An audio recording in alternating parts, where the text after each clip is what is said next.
আজকে লাঞ্চ করার সময় ভাবলাম আপনাদের সাথে একটা ফিলিং শেয়ার করি। আজকে আমার লাঞ্চ প্লেটে আছে দুটো খুব স্পেশাল জিনিস।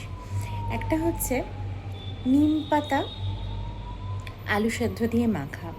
নিম পাতাটা কেন স্পেশাল না, এই নিম পাতাটা আমরা যেই সোসাইটিতে থাকি সেখানকারই গাছের নিম পাতা। আমাদের এখানকার মালি দাদা যিনি আছেন তিনি পেড়ে দিয়ে গিয়েছেন সেই নিম পাতা, যেটা আমি খেতে খুবই অপছন্দ করতাম ছোটোবেলায়।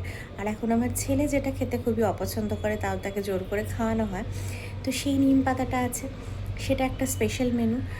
আর যে জিনিসটা খুবই স্পেশাল আছে আজকে আমার লাঞ্চের মেনুতে, সেটা হচ্ছে পুঁই শাকের চচ্চড়ি, যেটা আমার মা বানিয়ে দিয়ে গিয়েছে গতকাল সন্ধেবেলা। সবার কাছেই সবার মায়ের হাতের রান্না তো স্পেশাল, আমার কাছেও আমার মার হাতের এই রান্নাটা খুবই স্পেশাল, যেটা খাওয়ার জন্য আমি এখনও আমার মায়ের কাছে আবদার করি যে এই রান্নাটা তুমি কখন বানাবে এবং বানালে নিশ্চয়ই আমার জন্য পাঠাবে।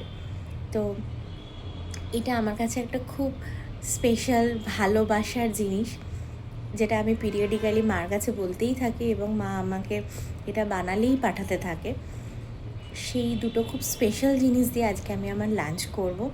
আমি অফিস থেকে বাড়ি এসে কলগুলো তাড়াতাড়ি সামলে নিয়েছি বা তাড়াতাড়ি শেষ করেছি মিটে যাওয়ার পরে আজকে তাড়াতাড়ি আমি লাঞ্চ করব। তাড়াতাড়ি খুব একটা নয়, 3টে বেজে গিয়েছে, কিন্তু আমি লাঞ্চটা আগে করিনি, কারণ এই দুটো জিনিস দিয়ে আমি আজকে একটু শান্তি করে লাঞ্চ করব বলে।